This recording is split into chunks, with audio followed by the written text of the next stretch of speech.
नमस्कार, मेरा नाम है अभिषेक और आप सुन रहे हैं कॉटेवा एग्री साइंस प्रेजेंट्स सपनों की उड़ान।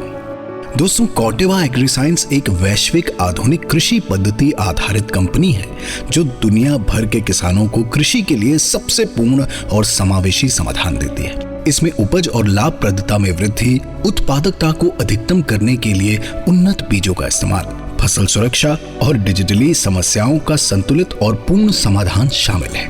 आइए सुनते हैं आज की कहानी। बिहार यूं तो हमारे देश का एक विकासशील सूबा है और अन्य राज्यों जैसे ही इस राज्य में भी कई चुनौतियां हैं, लेकिन इस राज्य को खास बनाते हैं यहाँ के मेहनतकश लोग। और इन लोगों में महिलाओं की भूमिका भी किसी मायने में कमतर नहीं आंकी जा सकती। और ऐसी एक महिला जो किसी मोर्चे में पुरुष से कम नहीं है बल्कि बेहतर ही है, वो है बिहार के नारदीगंज ब्लॉक की बस्ती बीघा गांव में रहने वाली संध्या देवी। संध्या का परिवार एक खुशहाल मध्यम वर्गीय परिवार था। उसके घर में लोग महिलाओं की इज्जत करते थे और घर के हर जरूरी गैर जरूरी फैसलों में उनको समान भागीदारी देते थे। और ऐसे ही परिवेश में संध्या की परवरिश हुई, लेकिन परिस्थितियां तब पूरी तरह से बदल गईं जब उसकी शादी हो गई। शादी के बाद उसे महसूस होता कि उसका परिवार और उसके ससुराल के विचारों में एक बहुत बड़ा फासला है, जमीन और आसमान का फर्क हो जैसे। उसके पिता के घर जहां सम्मान मिलता था, जहां हर निर्णय में उसकी कद्र होती थी, वो हक उसे यहां नहीं मिल पा रहा था, बल्कि उसके जीने के तरीके और रहने सहने के सलीके में भी उसे रोक टोक का सामना करना पड़ता था। पर संध्या उन लोगों में से नहीं थी जो चुपचाप सब कुछ सहन कर लेती। और तब उसने तय किया कि अब वो अपना ससुराल छोड़कर अपने पिता के घर में वापस जाकर रहेगी। ये फैसला उसकी जिंदगी का सबसे कठिन और सबसे अहम फैसला था।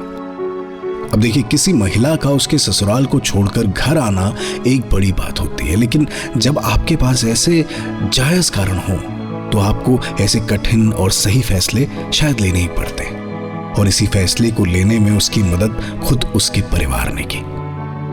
संध्या वापस अपने पिता के घर तो आ गई थी। उसे वही प्यार और इज्जत उसके घर में मिल रही थी, लेकिन संध्या खुश नहीं थी। वो चाहती थी कि वो अपने परिवार के लिए कुछ करे, कुछ ऐसा जिसमें वो ना केवल अपने हाथ मजबूत कर सके बल्कि आत्मनिर्भर भी हो सके और अपने परिवार की तरह समाज में अपनी साख मजबूत कर सके। और इसी बीच संध्या प्रदान समूह से जुड़ती है। प्रदान समूह से जुड़कर संध्या खेती करने के नए तरीके, नई तकनीकों के बारे में सुनती है, समझती है और उस तरीके से लाभ प्राप्त कर चुके कई लोगों से मिलती है। और इसी प्रदान समूह द्वारा उसे एक जिम्मेदारी दी जाती है। वो जिम्मेदारी क्या थी? वो जिम्मेदारी ये थी कि अपने गांव में जाकर लोगों को कॉटेवा एग्री साइंस की आधुनिक कृषि पद्धति से खेती करने के लिए प्रेरित किया जाए। संध्या एक जुझारू महिला थी और उसे खुद को परिवार में, समाज में साबित करना था।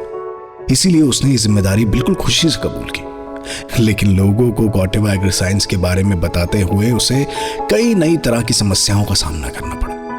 इतना मजाक उड़ाया कि हम बोल रहे, सबका बात इग्नोर करते गए। फिर सर प्रधान से हम लोग को बहुत सारा ट्रेनिंग दिए, महीना में 15 दिन में। और हमको ट्रेनिंग मिलता तो हम दीदी को जाके बताते गांव में कि दीदी आप करके तो देखिए। गांव के लोगों को समझाना, किसी काम को करने के लिए उन्हें प्रेरित करना, ये एक बेहद पेचीदा काम होता है, क्योंकि गांव के लोगों को काफी मुश्किल से ही किसी पर भरोसा होता है। और ऐसे में किसी एक महिला के समझाने पर कोई किसान अपने बरसों पुराने खेती के तरीके को बदल दे, ये भी आसान नहीं है। लेकिन इस दूसरी चुनौती को भी संध्या ने हंसी खुशी कबूल कर लिया। और उसने तय कर लिया था कि वो गांव के लोगों को कॉटेवा एग्री साइंस की इस खेती की तकनीक के बारे में समझाकर ही रहेगी और उन्हें नए तरीके से खेती करने के लिए प्रेरित भी करेगी। चलो, ठान तो लिया, लेकिन ये आसान नहीं था, क्योंकि इस चुनौती के साथ साथ वो और कई चीजें भी झेल रही थी। बहुत सारा दिक्कत आता है दी। गली में सब पढ़ लिख के लड़का बैठल रहता है। हम लोग को जब जाते हैं फील्ड में तो देख के मजाक उड़ाते रहता है। लेकिन क्या बोले, हम लोग लेडीज होके तो सोचते हैं जो बोलने तो इसका बोलने का काम है, हमको काम करना है, अपना काम करके चले जाएंगे, कितना बोलेगा। क्या आप जानते हैं, इन सब बातों के अलावा संध्या को एक बात का बहुत सुकून था। उसे सुकून इस बात का था कि वो अकेली नहीं थी। दरअसल उसके साथ प्रधान समूह के भैया जी भी थे जो उसकी मदद करते रहते थे और इस वजह से वो कभी अकेला महसूस नहीं करती थी। लेकिन संध्या एक बड़े छोटे से गांव में रहती थी और इस वजह से गांव के लोग संध्या को कुछ अलग ही नजरिए से देखते थे। पैदल चलते चलते थक जाते थे तो रास्ता में कहीं हमको लगता कि कहाँ बैठे, या सर बोलते थे कि बाइक पे बैठ जाइए, तो लगता था कि कोई देखेगा तो क्या समझेगा कि किसका बहू बेटी किसी दूसरे के साथ क्यों जाती है। एक सर तो आते नहीं है, बारी बारी से अलग अलग सर आते हैं।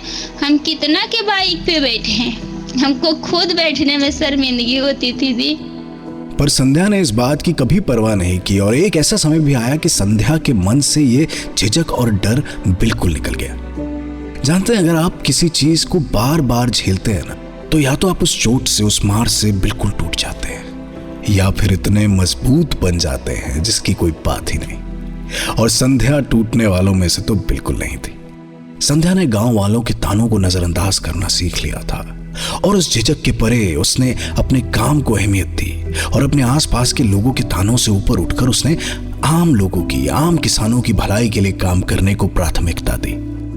संध्या की मेहनत और लगन को देखकर, उसके बताए तरीके से प्रभावित होकर कई लोगों ने बहुत छोटे पैमाने पर खेती की और जब लोगों को कॉटेवा एग्री साइंस की तकनीक अपनाकर बम्पर लाभ हुआ, तब संध्या को एक पुख्ता वजह मिली कि वो गांव के ताने देने वाले लोगों को एक जवाब दे सके।